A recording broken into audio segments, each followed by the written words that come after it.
আসসালামু আলাইকুম ওরহমতুল্লাহি ওবরাকাতু। সুপ্রিয় দর্শক শ্রোতা, দিনী ভাই বোনেরা, বাংলাদেশের জনপ্রিয় দৈনিক পত্রিকা কালের কণ্ঠের মাল্টিমিডিয়ার পক্ষ থেকে আজ পবিত্র শবে বরাত উপলক্ষে আপনাদের সবাইকে শুভেচ্ছা। প্রিয় দর্শক, আজ শাবান মাসের 15 তারিখ। হাদিসের পরিভাষায় এ রাতকে বলা হয় লাইলাতুন নিসফি মিন শাবান, তথা ভারত উপমহাদেশে বাংলাদেশের পরিভাষায় যেটাকে বলা হয় শবে বরাত। শব অর্থ রাত্রি আর বরাত অর্থ মুক্তি, অর্থাৎ মুক্তির রজনী।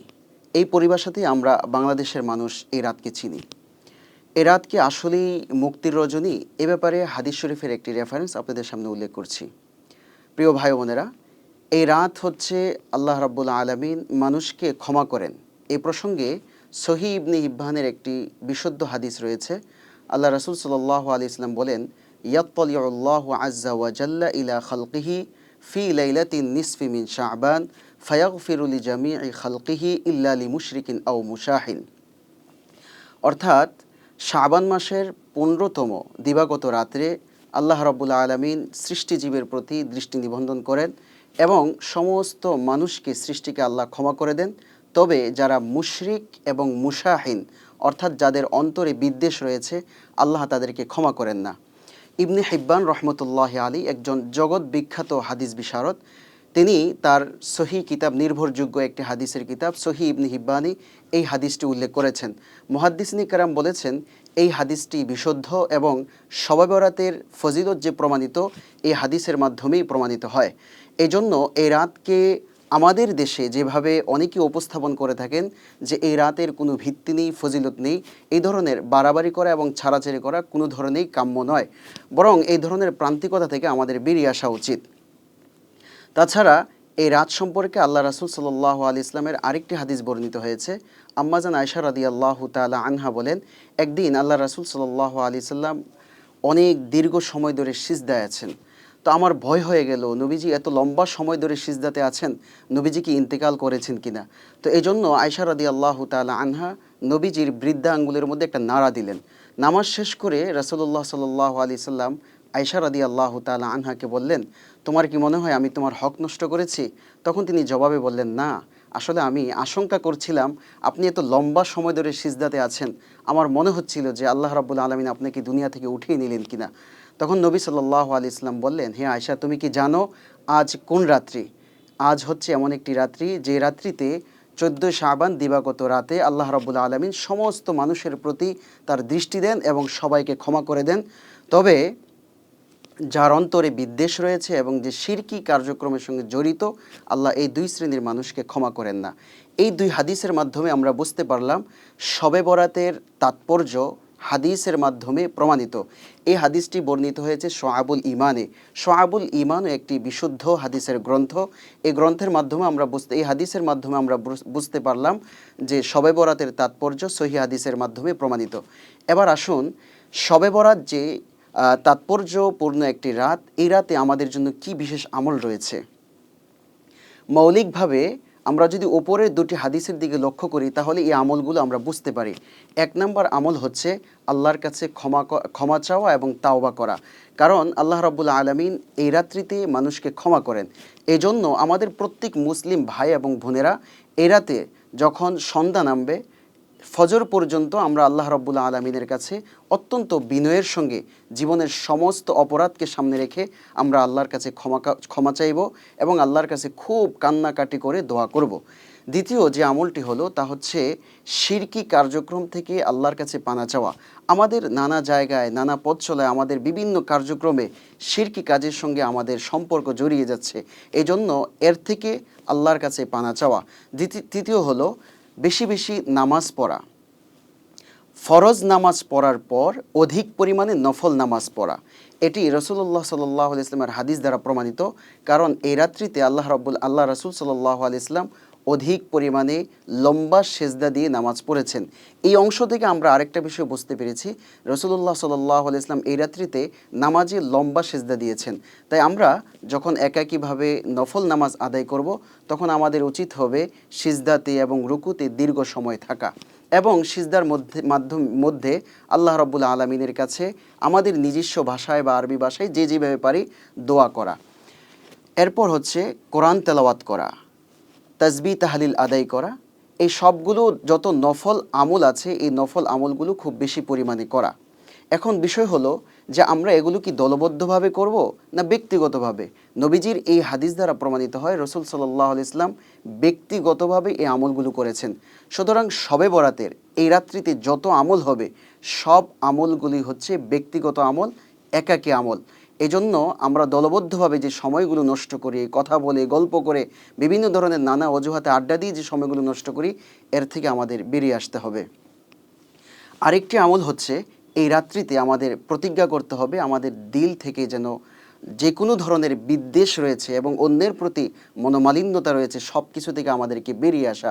কারণ আল্লাহ রাব্বুল আলামিন এই দিনে এই রাত্রিতে সবাইকে ক্ষমা করলো, দুই শ্রেণীর মানুষকে ক্ষমা করবেন না। এর মধ্যে এক শ্রেণী হচ্ছে মুশাহিন, যাদের অন্তরে বিদ্বেষ রয়েছে।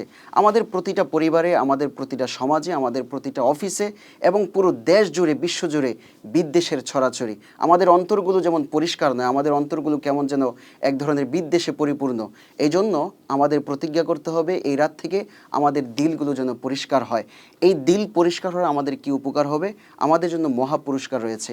আজ আপনাদের সঙ্গে এই বিদ্বেষপূর্ণ দিল থেকে বের হয়ে আমরা যদি নিজেদের অন্তরগুলোকে পরিশুদ্ধ করতে পারি, এ মর্মে আমাদের যে পুরস্কার বর্ণিত হয়েছে এর একটি হাদিস আপনাদের সঙ্গে শেয়ার করি। আল্লাহ রাসূল সাল্লাল্লাহু আলাইহি ওয়াসাল্লাম একবার মসজিদে নববীতে বসা আছেন, ওনার অনেক সাহাবারা ওনার সামনে বসা। নবী সাল্লাল্লাহু আলাইহি ওয়াসাল্লাম বললেন, ইয়াতলুউ আলাইকুমুল আনা রাজুলুম মিন আহলিল জান্নাহ।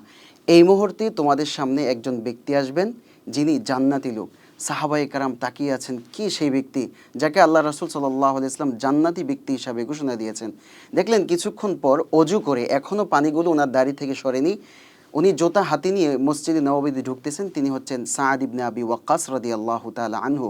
উনি ঢোকার পর এরপরে রাসূলুল্লাহ সাল্লাল্লাহু আলাইহি ওয়াসাল্লাম ওনার মজলিসে বসালেন এবং নবীজির কথাবার্তা শুনলেন। দ্বিতীয় দিন আবার নবীজি যখন এই ধরনের মজলিস বসালেন, তখন দ্বিতীয় দিন রাসূল সাল্লাল্লাহু আলাইহি ওয়াসাল্লাম আবারও বললেন, ইয়াতলুউ আলাইকুমুল আনা রাজুলুম মিন আহলিল জান্নাহ।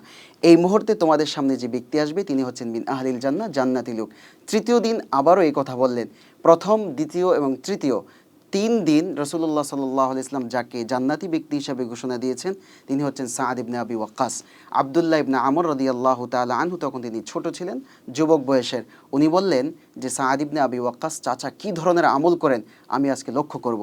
তিনি বায়না ধরলেন, আপনার সঙ্গে আপনার বাড়িতে যাব, আমার বাবা আমাকে ঘর থেকে বের করে দিয়েছে। তিনি কৌশলগতভাবে ওনার আমল দেখার জন্য ওনার বাড়িতে গেলেন। যাওয়ার পর দেখলেন খুব বেশি ধরনের কিছু আমল করেন না। যখন ঘুম ভাঙে তখন তিনি ডান কাত হন এবং কিছুটা জিকির করেন, কিন্তু এছাড়া আর খুব বেশি আমল করেন না। 2-3 দিন পর তিনি যখন চলে আসবেন ঠিক ওই মুহূর্তে বলতেছেন, আচ্ছা আপনাকে নবীজি জান্নাতি লোক বলে ঘোষণা দিলেন, কিন্তু আপনাকে তো আমি এমন কোনো আমল করতে দেখলাম না যেটা আমাদের থেকে ব্যতিক্রম। তখন তিনি বলেন, না, আমাকে যেভাবে তুমি যতটুকু আমল করতে দেখেছো সেই আমলগুলো আমি করেছি, খুব বেশি একটা আমল করিনি। তখন আব্দুল্লাহ ইবনে আমর রাদিয়াল্লাহু তাআলা আনহু বললেন, না, আমি সন্তুষ্ট হতে পারলাম না। আপনার মাঝে এমন কিছু আমল আছে যে আমলগুলোর মাধ্যমে আল্লাহ রাসূল আপনাকে জান্নাতি ব্যক্তি হিসাবে ঘোষণা দিয়েছেন। যখন আব্দুল্লাহ ইবনে আমর চলে আসতেছেন, পিছন থেকে সাদ ইবনে আবি ওয়াক্কাস ডেকে বলেন, শোনো, আমি তোমাদের মতোই আমল করি, কিন্তু আমার মাঝে দুটো বৈশিষ্ট্য আছে। একটি হচ্ছে আমি আমার এই অন্তরে কারো জন্য বিদ্বেষ রাখি না। 2 নাম্বার হচ্ছে কেউ যদি আমি যদি দেখি যে আল্লাহ রাব্বুল আলামিন কাউকে কিছু নেয়ামত দান করেছেন, কিছু দান করেছেন তার যোগ্যতার বলে বা বিভিন্নভাবে তাকে কিছু দান করেছেন, আমি তার এটা নিয়ে কোনো ধরনের মনের মধ্যে হিংসা রাখি না। এক হচ্ছে আমার দিলের ভিতরে কারো প্রতি বিদ্বেষ রাখি না, আর 2 নাম্বার হচ্ছে কাউকে আল্লাহ যদি কিছু নিয়ামত দান করেন তাহলে সেই নিয়ামতের উপরে আমি হিংসা করি না। তখন আব্দুল্লাহ ইবনে আমর রাদিয়াল্লাহু তাআলা আনহু বললেন, এটার কারণেই আল্লাহ রাসূল আপনাকে জান্নাতি ব্যক্তি হিসাবে ঘোষণা দিয়েছেন। তাই মুক্তির এই রজনীতে আমাদের উচিত হবে যে আমাদের দিল থেকে সম্পূর্ণভাবে এই ধরনের বিদ্বেষ থেকে বেরিয়ে আসা। চতুর্থ যে আমলটি হচ্ছে সেটি হচ্ছে রোজা রাখা। আল্লাহ রাসূল সাল্লাল্লাহু আলাইহি ওয়াসাল্লাম পুরো শাবান জুড়ে, অর্থাৎ রমজানের যে আগের মাস আছে এই পুরো শাবান জুড়ে আল্লাহ রাসূল সাল্লাল্লাহু আলাইহি ওয়াসাল্লাম ব্যাপকভাবে রোজা রেখেছেন। আল্লাহ রাসূল সাল্লাল্লাহু আলাইহি ওয়াসাল্লামের এক হাদিসে এসেছে, কানা আহাব্বুশ শুহুরি ইলা রাসূলিল্লাহি সাল্লাল্লাহু আলাইহি ওয়াসাল্লাম সিয়ামা শাবান। আল্লাহ রাসূলের কাছে শাবান মাসে রোজা রাখাটা ছিল পছন্দনীয়। এজন্য শাবান মাসে রোজা রাখার জন্য তিনি খুব ব্যাপকভাবে বলেছেন। এমনকি এক হাদিসে আল্লাহ রসুল সাল্লাল্লাহু আলাইহি ওয়াসাল্লামের ঘটনা এসেছে, এক সাহাবী উসামা ইবনে যায়েদ রাদিয়াল্লাহু তাআলা আনহু, উনি বললেন, আল্লাহ রসুল, আপনাকে রমজান ছাড়া অন্য কোনো মাসে এত রোজা রাখতে দেখি না, যেটা আপনি শাবান মাসে এত পরিমাণে রোজা রাখেন। আচ্ছা, আপনি কেন এত পরিমাণে রোজা রাখেন? আল্লাহ রসুল সাল্লাল্লাহু আলাইহি ওয়াসাল্লাম জবাবে বললেন, শোনো, তুরফাউল আমাল ইলা রব্বিল আলামিন। আল্লাহ তাআলার কাছে এই মাসে, এই শাবান মাসে আল্লাহ তাআলার কাছে গোটা জগতের মানুষের আমল উঠে যায়, আল্লাহর কাছে পৌঁছায়। তো ফানা উহিব্বু ইউরফাউ আমালি ইলা রব্বিল আলামিন ওয়া আনা সাইম। আমি চাই যে আমার আমল নামাগুলো আল্লাহর কাছে পৌঁছক, আমি এমন অবস্থা থাকি যে আমি রোজাদার ব্যক্তি। এই জন্য এই হাদিসের মাধ্যমে আমরা বুঝতে পারলাম যে আল্লাহ রাসূল সাল্লাল্লাহু আলাইহি ওয়াসাল্লাম শাবান মাসে কী পরিমাণ রোজা রাখতে ভালোবাসতেন। এই জন্য আমাদের উচিত হবে খুব বেশি পরিমাণে রোজা রাখা। রোজার প্রসঙ্গ যেহেতু এসেছে, আমাদের অনেক মা বোন এবং অনেক ভাইয়েরা এই বিষয়ে খুব নানা ধরনের সংশয়ের মধ্যে থাকেন, আসলে কয়টি রোজা রাখবো। এক নম্বর হচ্ছে, এক দুর্বল হাদিসে এসেছে, কুমু লাইলাহা ওয়াসুমু নাহারহা। তোমরা শাবানের রাত্রিতে ইবাদত করো এবং দিনের বেলায় রোজা রাখো। এই বর্ণনায় কিছুটা দুর্বলতা আছে, তারপরও এটাকে একেবারে সম্পূর্ণ বাতিল হাদিস বলা যাবে না। তবে মুহাদ্দিসিন ইকরাম একটি চমৎকার সমাধান দিয়েছেন। তারা বলছেন যে প্রত্যেক মাসে আইয়ামে বীজ রয়েছে 13, 14, 15, এই 3 তারিখে আরবি মাসের রোজা রাখা, এটা হচ্ছে সুন্নাহ। রাসূলুল্লাহ সাল্লাল্লাহু আলাইহি ওয়াসাল্লাম এই 3 দিন রোজা রাখতেন। তাই আমাদের সামনে 14 তারিখ যেহেতু দিন, যে রাতের বেলায় শাবান শবে বরাত, সেই হিসাবে আমরা 13, 14, 15 এই 3 দিন আমরা রোজা রাখলে সর্বোত্তম। তবে কেউ যদি 3 দিন না রাখতে পারেন, তাহলে অবশ্যই তিনি 1 দিন রাখবেন অথবা 2 দিন রাখবেন। কেউ যদি 2 দিনও না রাখতে পারেন, তিনি সর্বোচ্চ চেষ্টা করবেন যাতে করে শবে বরাতের পরের দিনে তিনি রোজা রাখতে পারেন। সওয়াব থেকে তিনি মাহরুম হবেন না, আল্লাহ রাব্বুল আলামিনের কাছে তিনি অবশ্যই প্রতিদান পাবেন। প্রিয় দর্শক, আমরা এই পর্যন্ত শবে বরাতের প্রামাণ্যতা এবং তাৎপর্য এবং পাশাপাশি এই রাত্রিগুলোতে আমরা কি আমল করব এটা বুঝতে পারলাম। তবে আমাদের দেশে এই রাত্রিতে অনেক ধরনের নানা ধরনের গর্হিত কাজ হয়, যেই কাজগুলো এই রাত্রির সঙ্গে যায় না এবং এই রাত্রির সাথে কোনো প্রামাণ্যতাও নেই যে এই আমলগুলো করতে হবে বা এই কাজগুলো করতে হবে, যে কাজগুলো আমাদের সমাজের ভিতরে খুব ব্যাপকভাবে করা হয়। এই রাত্রে আমাদের সমাজে যেই কাজগুলো করা হয়, এগুলো হচ্ছে, এক নাম্বার, এই রাত্রিগুলোতে ব্যাপকভাবে ব্যস্ত থাকা, যেমন হালুয়া, রুটি বা বিভিন্ন ধরনের ভালো ভালো খাবারের প্রতি আমাদের ব্যাপকভাবে সময় নষ্ট হয়। এটা শয়তান মূলত আমাদেরকে এই রাত্রির বরকত থেকে, এই রাত্রির তাৎপর্য থেকে দূরে রাখার জন্য এই ধরনের কাজের মধ্যে আমাদেরকে যুক্ত করে দেয়। এই জন্য শয়তানের এই প্রতারণার মধ্যে আমাদের পড়া যাবে না। হ্যাঁ, আমরা অন্য রাত্রিতে খাবার খেলে যেমন আমাদের খাবার হবে, এই রাত্রিতেও আমাদের দুর্বল খাবার হোক অথবা ভালো খাবার হোক, যে কোনো খাবার আমরা খেতে পারি, কিন্তু হালুয়া রুটির সঙ্গে বা বিভিন্ন ভালো খাবারের সঙ্গে এই রাত্রিকে যুক্ত করে দেওয়া এবং এই রাত্রিতে এটাকে ফজিলতের মধ্যে নিয়ে আসা। এবং অনেক চটি বইয়ের মধ্যে দেখা যায়, যারা এই রাত্রিতে হালুয়া রুটি খায়, আল্লাহ তাআলার আরশের নিচে তারা ছায়া পাবে। এটি সম্পূর্ণ ভিত্তিহীন এবং বানোয়াট কথাবার্তা। এজন্য আমরা এই রাত্রিগুলোতে স্বাভাবিক রাত্রির মতোই কাটাবো, তবে নিজেদের ইবাদতের শক্তি হিসাবে একটু ভালো খাবার খাওয়ার চেষ্টা করব, যাতে করে আমরা দীর্ঘ সময়, লম্বা সময় ইবাদত করতে পারি। এরপর আরও কিছু বিষয় গর্হিত কাজ হয়, যেমন এক মসজিদ থেকে আরেক মসজিদে দৌড়াদৌড়ি করা, গল্প করা, আড্ডা জমানো এবং মসজিদগুলো বিভিন্ন জায়গায় সবগুলোতে আতশবাজি, তারপর বিভিন্ন ধরনের ফটকা ফুটানো এবং এগুলোকে নানা রঙে সজ্জিত করা। এই ধরনের হলেও কি হয়, যেটা আমাদের ইবাদতের মধ্যে একটা বিঘ্নতা ঘটে। এই ধরনের বিঘ্নতা থেকে যেন আমরা না ঘটে এই জন্য আমাদের এই ধরনের কাজ থেকে বেঁচে থাকতে হবে। এরপর যে কাজগুলো হয়, এই রাত্রিগুলোতে বিভিন্ন নানা ধরনের আয়োজন হয়, যে আয়োজনগুলোর ভিতরে আমাদের সময় নষ্ট হয়, যেমন খিচুড়ি, বিরিয়ানি, এবং এই ধরনের কাজগুলোর কারণে আমাদের ইবাদতের মধ্যে একটা বিঘ্নতা ঘটে। আরেকটি যে গর্হিত কাজ হয়, সেটি হচ্ছে বিভিন্ন মানুষজন না বুঝে অনেক ধরনের মাজারে যায়, সেখানে যে আল্লাহর সঙ্গে শিরকি ধরনের যে কাজগুলো আছে সেগুলোর সাথে জড়িত হয়ে যায়। এই রাত্রিতে আল্লাহ রাব্বুল আলামিন আল্লাহর কাছে চাওয়ার কথা বলেছেন, কিন্তু বিভিন্ন ধরনের নানা জায়গায় যে তারা শিরকি কাজের সঙ্গে জড়িত হয়ে এই ধরনের কাজগুলোর সাথে সম্পৃক্ততা হয়ে যায়।